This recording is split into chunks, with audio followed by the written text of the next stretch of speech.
Imagine a dense, unforgiving jungle. The air is thick with humidity, the sounds of unseen creatures echo through the trees, and every shadow could hide an enemy. This was the battlefield for some of the most tenacious freedom fighters in history, the Malay guerrillas. Their story isn't just one of combat, it's a tale of incredible resilience, clever strategy, and an unyielding love for their homeland. During World War II, when the Japanese army swept through Southeast Asia, Malaya fell in a swift and brutal campaign. But the fight was far from over. From the ashes of defeat, small bands of ordinary people, farmers, teachers, clerks, and villagers rose up. They weren't a formal army with tanks and planes. Their weapons were often captured rifles, homemade traps, and most importantly, an intimate knowledge of the jungle that no foreign army could ever match. These groups, like the Malayan People's Anti-Japanese Army, or MPAJA, turned the jungle into their fortress. They lived off the land, blending into the environment like ghosts. Their tactics were classic guerrilla warfare, swift, surprise attacks on enemy patrols, sabotaging supply lines, and gathering crucial intelligence. They would strike from the dense foliage and vanish back into it before the enemy even knew what hit them.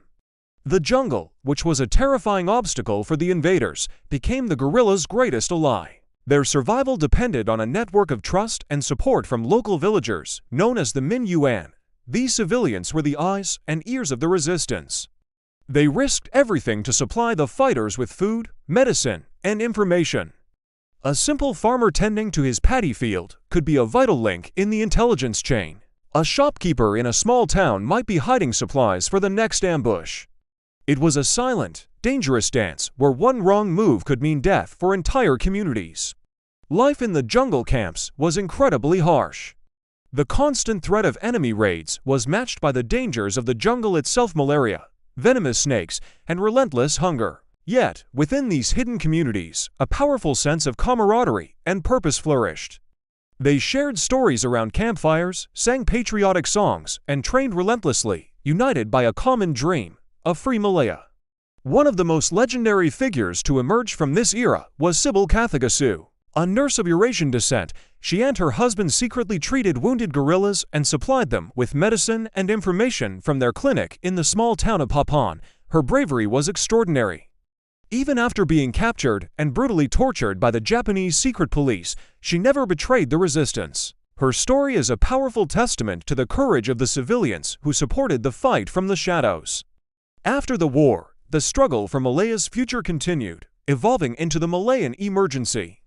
The very tactics honed against the Japanese were now used in a complex conflict for independence from British colonial rule. Figures like Mat Indera became folk heroes, leading jungle fighters in a new battle for self-determination.